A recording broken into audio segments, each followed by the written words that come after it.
All right, all packed up and getting ready to head out on this short local overnight adventure. Since many of the campgrounds out here in the desert Southwest are overpacked and overcrowded this time of year, and at short notice I couldn't get a spot, we're going to head out to a very local spot, what I call my desert testing grounds.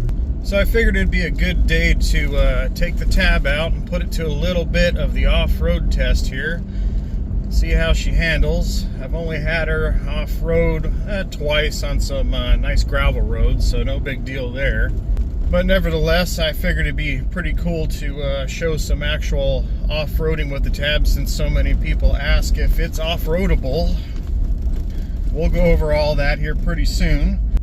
But what I think I'm going to do is I'm actually going to mount a camera inside the tab. I don't think I've seen anybody do that yet.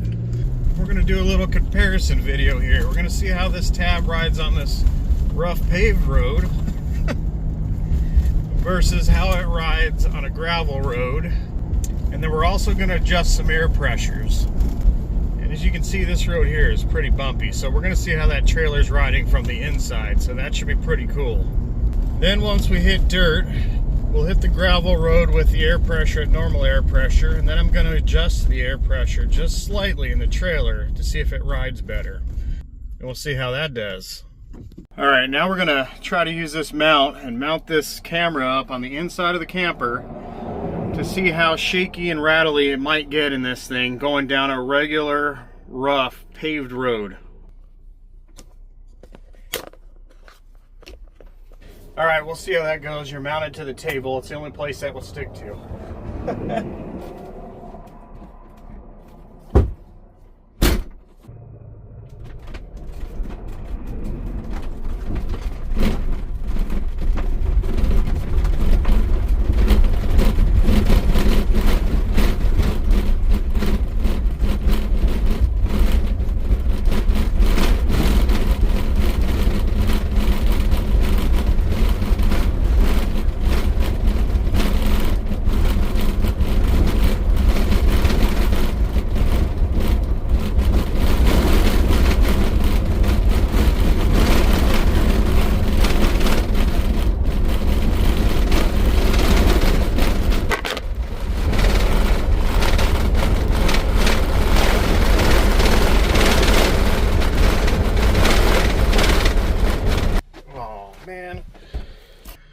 Alright, that looked pretty rough.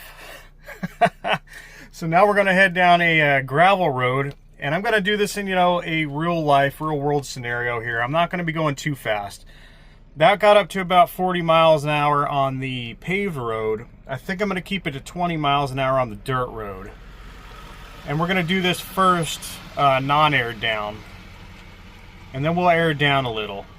So this is our gravel road that we're going to be working with. And it is pretty ripply and washboardy. All right, let's see how this goes.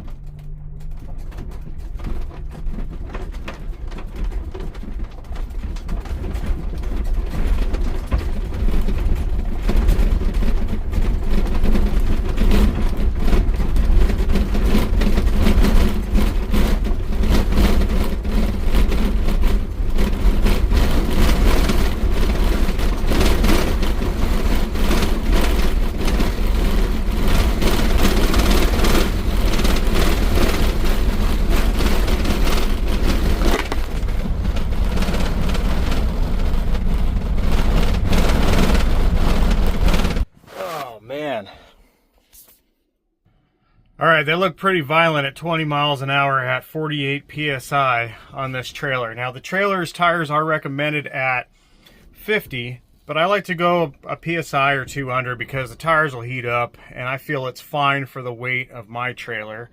I don't want to give any recommendations on what I'm about to do on this because I've never done it with this trailer myself. But what I'm going to do is pinch out a little bit of air. I think I'm going to drop it down to 40 and see how it rides. I do know what I'm looking for after off-roading for many years on when it comes to a tire's air pressure. You don't want to go too low, it'll come off the rim. And you don't want to be too hard when you're off-road, or it just makes a very harsh ride. And there's another reason for airing down. It allows the tire to widen out a little bit and float better on soft stuff like sand. That way this trailer doesn't become an anchor. So I'm going to mess around with that. I don't want to give any advice on air pressures. I'll say what I'm going to do, but I don't recommend doing it. Now, as far as that ride down the paved road and now the dirt road goes, I'll show you where I had the camera mounted. So I have it on a GoPro mount right here on the table. So the table does wiggle a little. So you'll get a little side to side, but you can hear the rattling, clanging, and banging going on in this thing. And in the second video, the phone came off and fell on the bed. So it's sitting on a nice cushion, and you'll get to see the actual movement of the trailer looking at the roof from that angle. But pretty wild, man. And everybody wonders why screws and things like that come loose and maybe some things break. It's like taking your house through an earthquake and a hurricane at the same time when you take your travel trailer out. It's pretty wild. Alright, so I'm just going to let a little air out of these tires. As you can see, they are fully inflated. The tread is nice and stout. I just dropped these tires down to 40 psi from 48. And as you can see, they're not bulging out or anything, so they still got plenty of air in them. I really don't want to go too low on this trailer just in case. So I'm going to take my time figuring out what this needs for some true off-roading here. While I'm at it, I'm going to air down on the truck to smooth it out. Also to give us a little more flotation, because where we're going, we don't need roads. So some things to note about airing down. If you do not have an onboard compressor with you, you may not want to do that unless it's an emergency. And the emergency being is you need traction to get out of somewhere soft. And you most likely never want to air down past 10 psi in some super soft sand you're stuck in. Even then, if you don't have to, don't do it. Typically on this Tacoma, I'll air down to about 20 psi just to smooth out the road, kind of float some sand. If I'm in like sand dunes, I'll be running 15 psi or under on the truck. But for today, because I've never towed with this truck, I'm only going to air down to 25 psi since we have a little more of a load on the back of this truck with the trailer.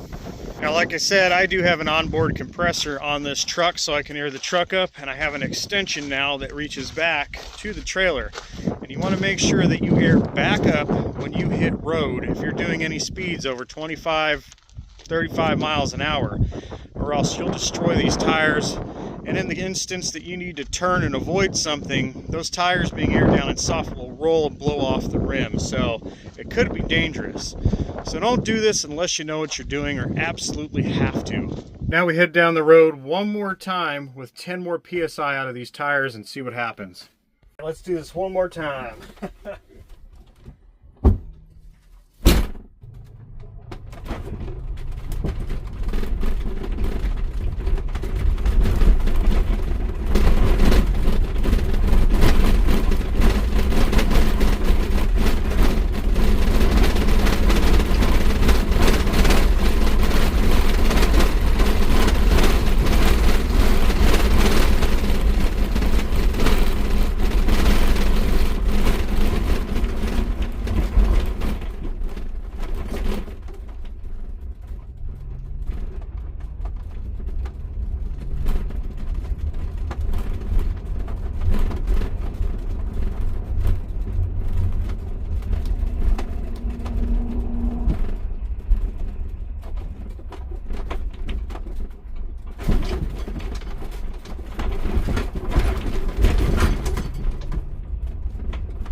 Awesome, the camera survived this time. Sweet.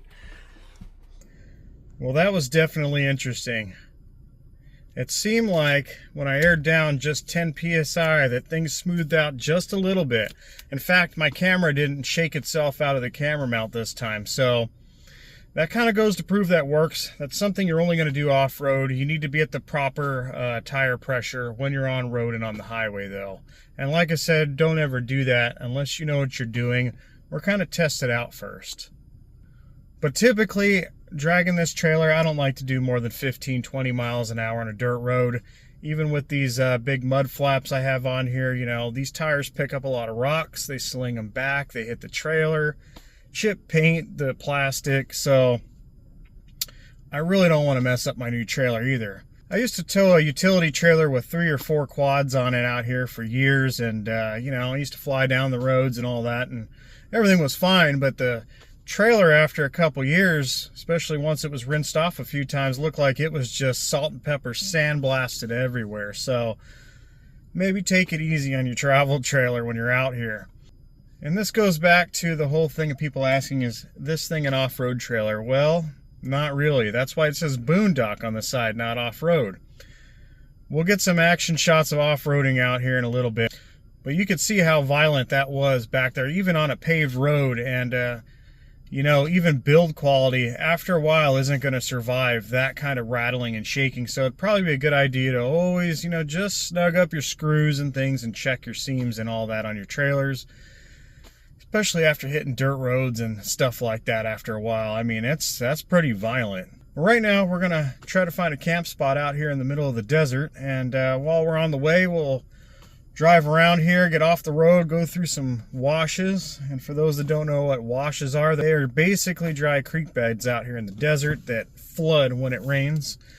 So we won't be on road most of the time here.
So I'd say towing this little trailer feels very similar to my quad trailer as far as drag and weight goes. You got to realize you're dragging an anchor in the sand out here in the desert, so what you got to do is kind of really pre-game your nice open path here, know where you're going.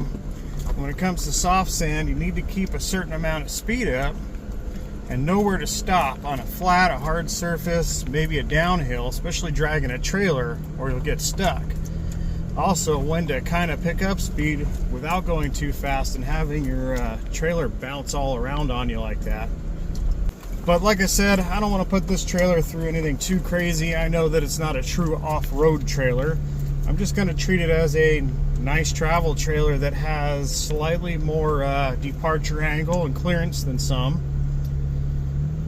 That way everything stays nice and new and not totally falling apart and things not rattling off the walls.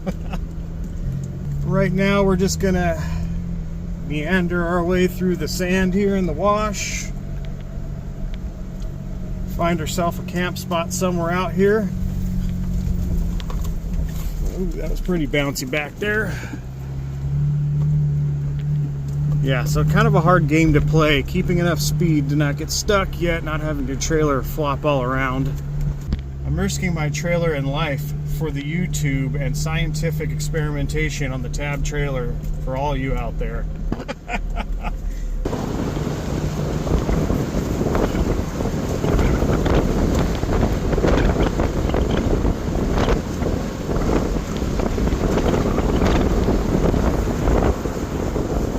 So I can't quite tell you where my top secret desert testing ground is, but I can give you a hint. They filmed Rambo out here one time.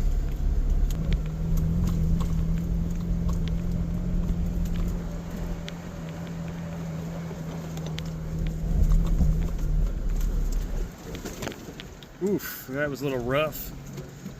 All right.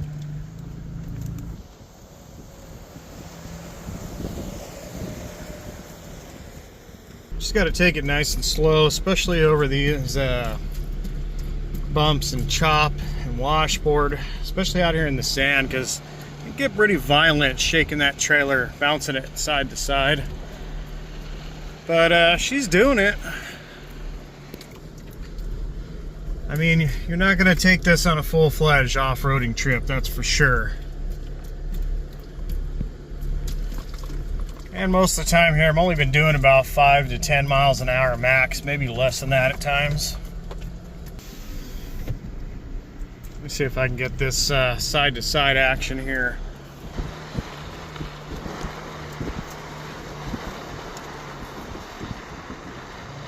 Pretty cool desert out here, I will say that. It is highly used at times. But since it's an off weekend, I think it should be pretty quiet out here. I gotta say, it is a little unnerving towing such an expensive little trailer out here and watching it weeble wobble all around back there.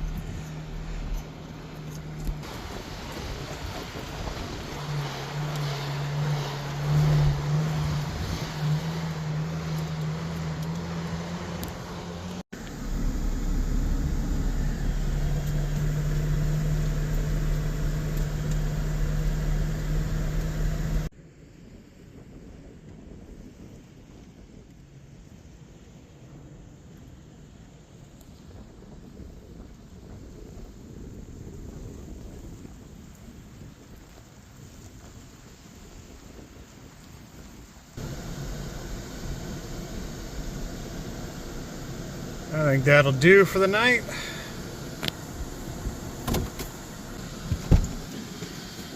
Let's check our level. I don't plan on unhitching here. Probably gonna have to get it level side to side at least. Oh yeah, definitely. That's definitely gonna be a 2-blocker today, I can tell. Kind of a cool spot out here. I've stayed here years ago many a times. I think that 2-block chalk worked out just right. Good as we're gonna get. And like I said, I'm not even gonna unhook on this trip. I'm not too worried about it. What I will do for the cautionary reasons is undo my latch and lock. Maybe crank the tongue jack down just in case, you know, I don't know, I have a fire or something and I got to get this truck out of here. But I'm not even going to put the stabilizers down since it's just one night. All right, let's see if anything fell apart in here. All right, looks like first thing up on the list here, my remotes flew out of its pocket. I'm sure we're fine there, and my extension cord, which goes up here, and obviously our TV decided to detach here, so that's always not good. I'm gonna have to secure that a little better than that, I guess. Everything else in the main structure seems fine.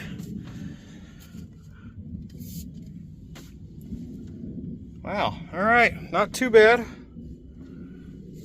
Could be worse. All right, we got camp set up here for the most part. Nothing crazy this trip since it's so short. But to get a little shade, I have my chair over here on the other side of the trailer, up against this nice little dirt cliff. Coming around back, just open wash, and just a bunch of bushes and small trees out here. Not very much cactus in our area. It's pretty desolate. So I do want to get back to the air pressure topic here. The trailer was down to 40. Going over the video right now, watching that trailer, I mean, there was some section there, that thing hopped pretty good. And that side-to-side loading is not good at all for that thing either on the bearings and the suspension. But if I had to take a guess, I would say 40, 35 psi would be the safe zone, off-road only at lower speeds. So when airing down, other than getting flotation on sand and smoothing out the ride a little bit, your tires actually act as your first layer of suspension, okay? So that gives it a little more cushion before that suspension even starts working. And the torsion flex in these it's okay, you know. It has a little bit of articulation to it, but it's not a lot of travel, and it's not like having a shock absorber and a legit spring in an overland trailer. So I'm gonna say 35 psi will be my next try on there. Like I said, don't try anything unless you know what you're doing. What works for me may not work for you, okay? But even out here, what I like to do is put my chocks down, because it's kind of a safety thing for me. A little tip: when I go to take off and this trailer's still hooked up, so in the instance I forget to do my proper checklist 3 times like I always do, the chock will kind of at least stop this trailer for a second and let me know that I bumped into something before I took off. That way I don't forget to hook everything up here and lift my tongue jack up.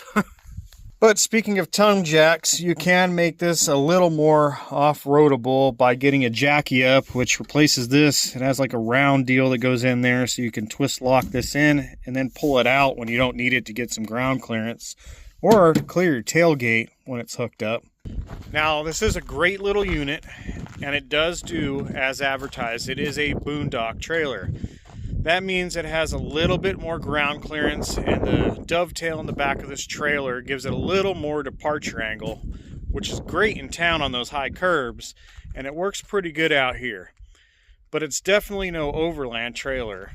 That's just something you have to remember buying one of these things.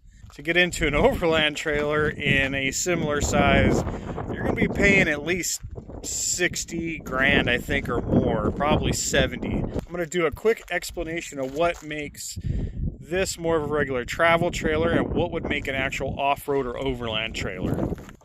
The number one thing here would be your build construction, and although this is actually built way better than most of the travel trailers out there, this isn't really a solid welded caged frame here. It's a side piece, a roof piece, and another side piece on a flatbed.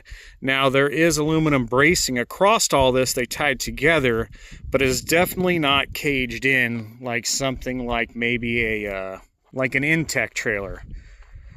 Even an Intech trailer isn't a true off-road trailer though. The next thing is obvious, your suspension. This is a torsion flex in here. There's a rod that runs in from your spindle and your wheel, and it has rubber bushings inside, and it just allows it to twist in the rubber. And it gives it a little bit of suspension, which isn't bad, but it's definitely no off-road suspension for sure. But it does do good out here at slow speed, you know, you just got to take your time. The other thing that a off-road trailer or overland trailer may have is a different hitch. They usually have a lock and roll hitch. And what that does is it has another separate pivot point here, and it allows this whole trailer to fully articulate this way, without coming into contact here and binding up in there. And there's a safety aspect to that. If you're off-roading and worst case scenario happens where your trailer flops over, the trailer itself will flop over on its side and not twist all this up and possibly yank your vehicle over on its side with it. And of course, the trailer tongue jack. An off-road trailer will either have a removable version of this or one that kind of flips back and locks up out of the way so you don't drag it and hit anything when you're cresting over things or coming down into something. Although this thing has some pretty good clearance when you have it set up right with the right vehicle and hitch, and everything's nice and flat and level like it should be. Alright, now we're going to go inside, and I want to check for dust. Because no matter what, even in my truck camper, when I have sealed it myself, the negative pressure inside of something going down the road will suck in dirt in any seam or crack, especially out here in the desert, especially when you get into this finer dirt or powder silt, it'll get everywhere. So let's take a look under the cushions here in the wheel wells and see if any kind of dirt came in. All right, over on the driver's side wheel well area, don't mind my mess here. That's my inflatable hail protection for the roof that I need to get out of here now because we don't have to worry about that. But I really don't see a whole lot of dirt and grime down here around this floor and wheel well area. I mean, there is a little residual of, you know, build dust that's still coming off after I clean it up, but that's actually really good. Let's check the other side now. All right, well, I don't see much in here, so that's really good. Usually around your wheel wells is where you're gonna probably get a bunch of dirt and crap leaking in. So pretty darn good there. And that's always something good to check with any trailer, I think, or any vehicle too, is any seams where you might get dirt or road spray from the water. You want to make sure those areas are sealed up. Well, I almost forgot to give the bathroom a check here too. Everything looks fine. Check back up under here. Oh, all my stuff is intact. And it's always good to be mindful. I know most probably know with trailers and anything, you want to make sure that everything is packed really well. Everything's tight and in spot. It isn't going to fly out like my remotes. But I figured they wouldn't do that, but they did. So I'll have to remember that. Maybe put them down here in the deeper pocket area or something. It's probably going to be hard to see, but I want to check for dust buildup back in here on this shelf. Nothing beyond normal. Looks like a little dust in that corner, but take a look down in here. And for the most part, everything looks pretty clean. No excessive amounts of dust in here. And those that don't know, there is like a storage space over here on the passenger side behind the air conditioning. It's a little hard to get to. You know, other than dust, I've drug this trailer through the rain a few times too, and it's been airtight, man. So I'm pretty happy with that. I don't think I can really get any happier than that with this thing, you know? Unless I had the money to buy a legitimate overland trailer. Maybe one day. Looks like our fridge is still working. Of course, I didn't leave any of that in there. That is another tip. If you put anything in this fridge, make sure it's extremely packed in here tight, or this stuff will just rattle around and open up and explode everywhere. That's probably common sense. But I keep all this stuff in a little cooler I have in the truck anyway until I get to camp most of the time. No problem with water flow. I heard the pump turn off. That means we have no leaking pipes. But like I may have said in previous videos, every 3 months I've been going around checking everything anyway for maintenance reasons and that, you know, like making sure my screws everywhere in this thing. Some of them are hard to find, especially back here. But I just come in with one of these square drives. One came with a trailer. There is a smaller size like that. You will have to get your own at the store. But just come in and just barely lightly snug them. Don't try to, you know, crank these things in. You'll strip wood. I mean, it's only a screw and wood. You just want to make sure that they're not loose. Same with everything up under here and all your hinges and all your cabinets. Same with your bathroom door area. And once again, do not over tighten these things. Just stick a screwdriver in, give it a little pressure, make sure they're not loose. Coming around to the front tongue box, it looks like our homemade divider did not break loose under all that stress and strain with these spot welds we made, so that's good. When I did make this, I purposely had to make this weird little bracket that I made that allows this to wiggle, because what happens is when this tire moves, it pulls the front of that box, so it allows it to move still while keeping my divider in place. So we're going to turn the gas on here, make sure everything's good to go. And by the way, if nobody wants to deal with a digital gauge, which this came with a sonar gauge, which I have on the bottom of this anyway, so I can check it from the inside. Flame King here, they have a pretty slick setup with a built-in gas gauge that's on a float in these propane tanks. One thing that I like to do, because I live out in the desert where it's always dusty and windy, is cap the end of my 7-pin with one of these rubber caps. That way it keeps the dirt out of the connection, you know. But you definitely do not want to leave that on if you live in a rainy place, because if water gets in there like it did to me one time, it'll get in there and flood up in your connections and start corroding them, which happened within a day. And I'd come out and found one of my brake lights was slightly on, and I'm going, what the heck's going on here? This thing isn't hooked up. Well, what happened was the water was arcing between some of these pins in there. So just to keep in mind, good for dust and whatnot, but don't leave it on all the time if you live in a rainy climate. And then once again, on all your screws, you want to check all your stuff like these fender screws. These things are just screwed through the fiberglass into some foam. There's no backer to them.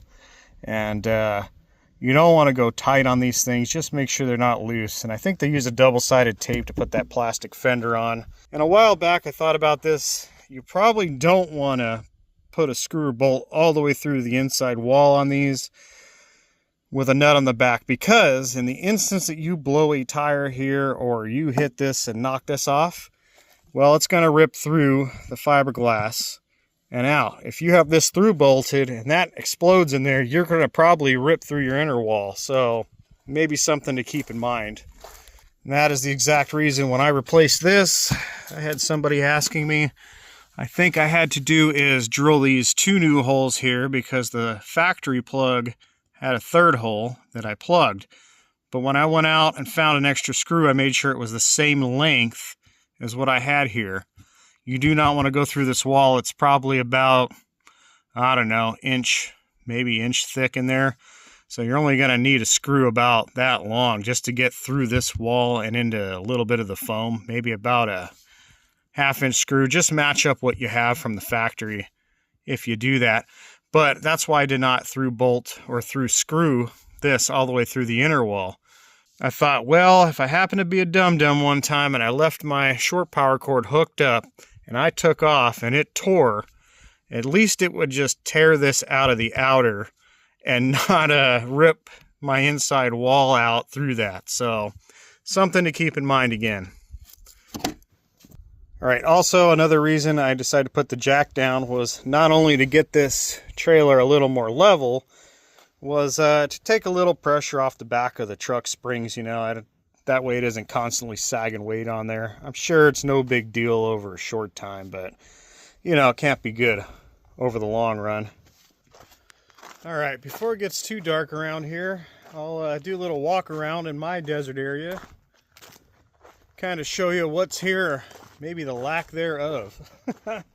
Anybody who isn't from the desert probably thinks it's really interesting, but our area of desert down here really doesn't have much in many places.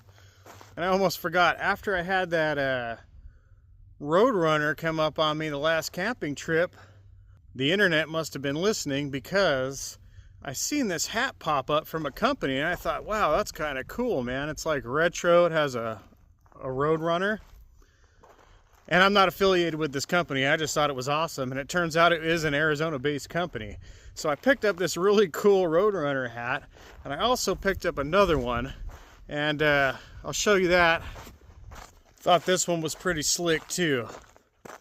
It's got a scorpion on it. So there is a neat thing about this hat. And we're going to see if it works here later on tonight. That scorpion should glow.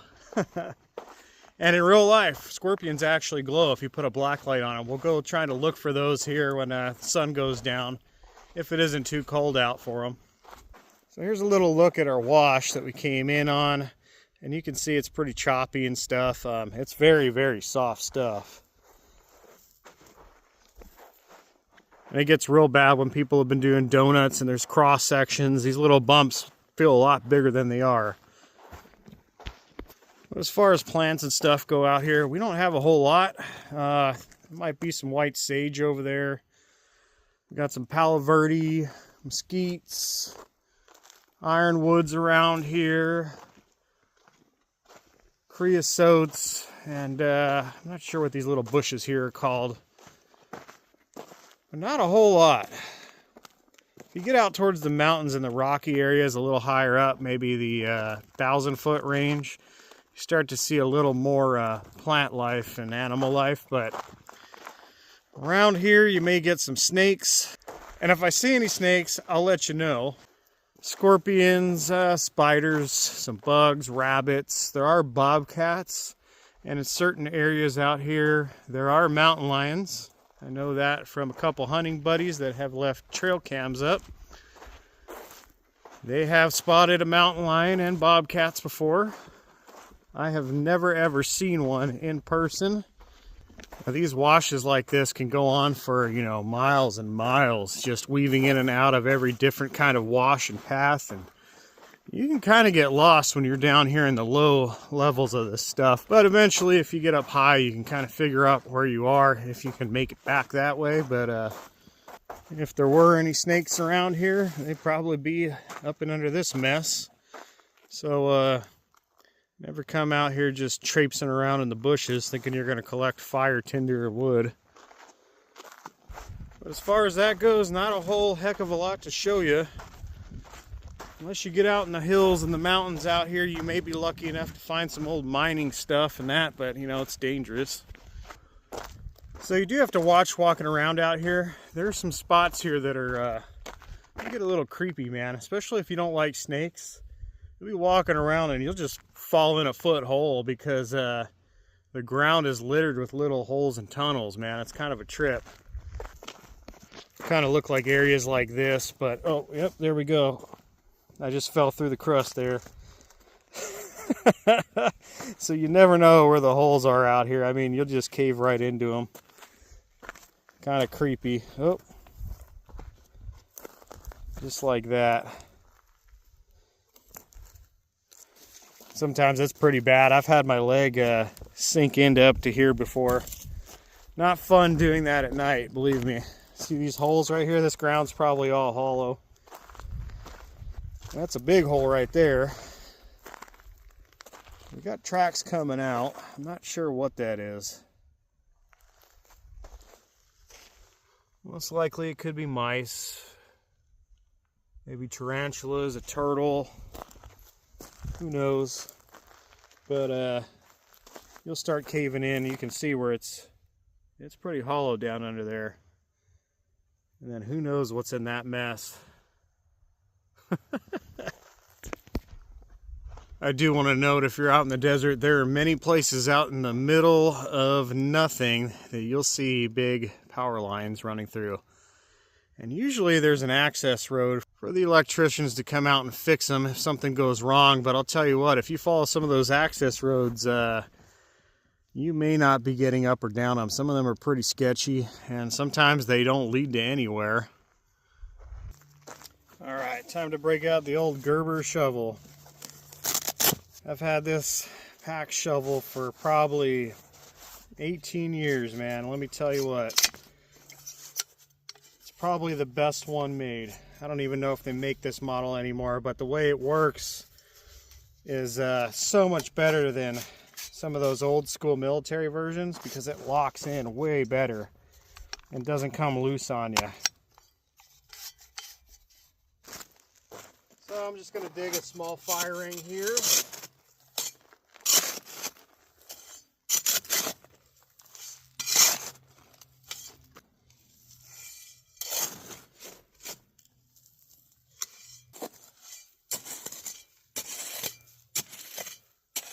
Nothing too crazy, just big enough to have a small fire tonight for fun.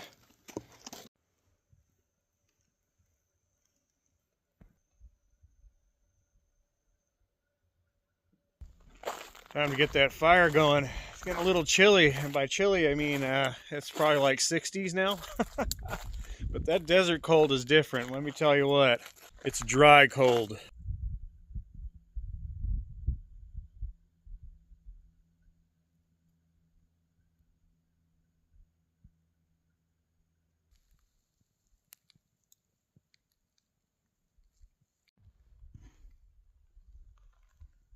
Dead silence out here tonight. Only seen 2 other campers. But if they come across this, they're gonna think a UFO landed. It looks crazy with the green on. Well, it is definitely dinner time. Nothing fancy, just some gourmet mountain house. This Kung Pao chicken's pretty good. It's actually pretty spicy. But what I like to do is add a can of chicken to it to kind of kick it up, especially when I'm real hungry. That makes that a lot better.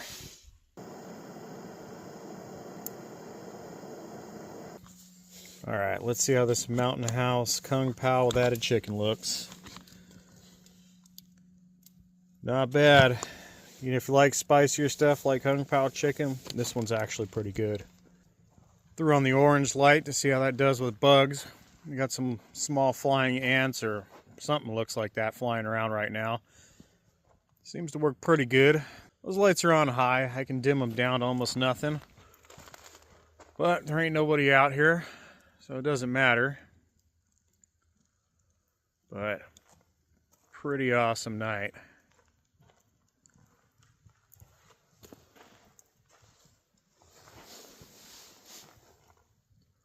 Looks like some scene out of a Western.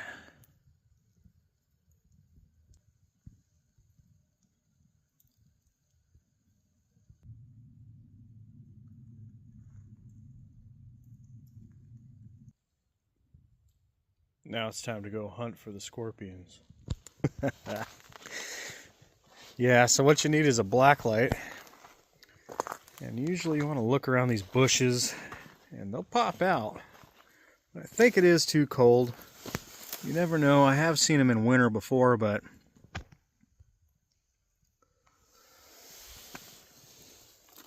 they'll be kind of a green-yellow color when they pop up.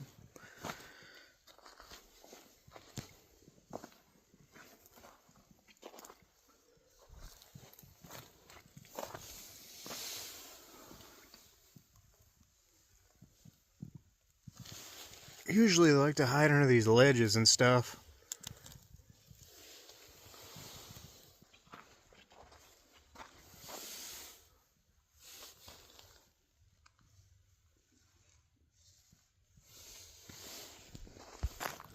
Check the area around the campfire. Sometimes they come in for warmth, believe it or not.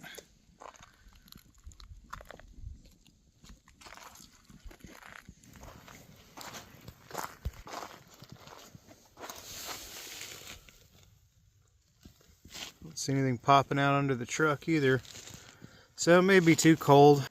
But what they'll look like is that pretty much, especially when you put the light on it. Pretty cool. Well, the scorpion hunting was a bust once again. So I guess we'll have to wait till it warms up. But I'll tell you what, man, the stars out here tonight are incredible. I'm going to try to see if I can pick them up on video, but it won't do it justice. So when you're running red light, they say it's better on the eyes because your eyes don't have to adjust as quick to see the dark. And that is true. These look way brighter on camera than they actually are. But I can just about pick up some stars. Look at that. That's how dark it is out here. That is awesome. Picking that up on video.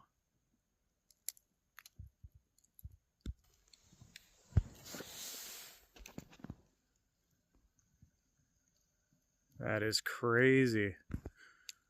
Wow. Perfect time of year.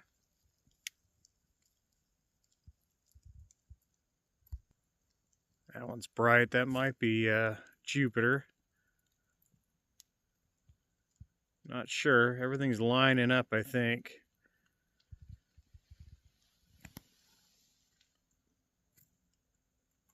Turned out to be a pretty great night. That wind stopped.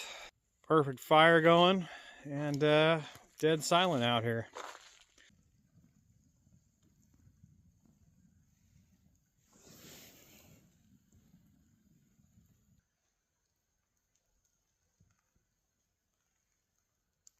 The moon is rising.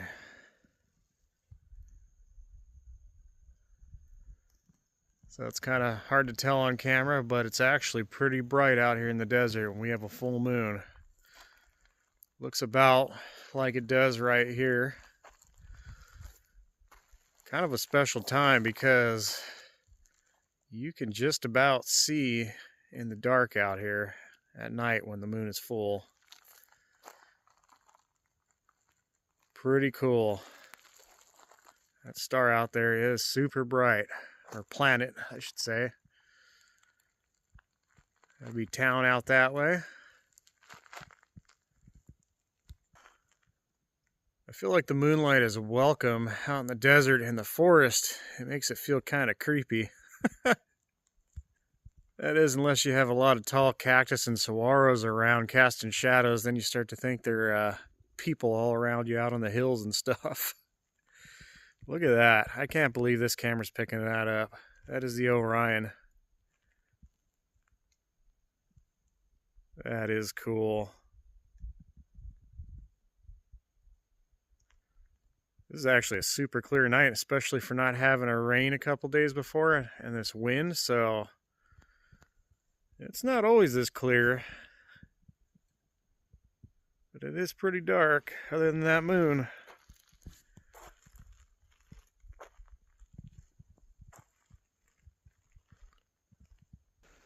All right, time to call it a night.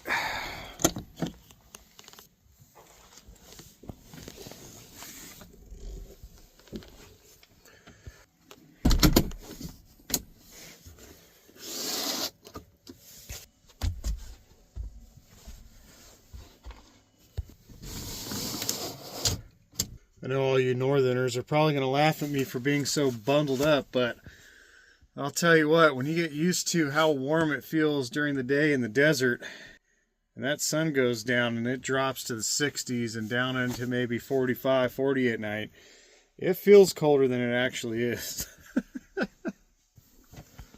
Well, that was a pretty fun day of off-road testing. I always wondered what was going on inside of this trailer when it was going down the road.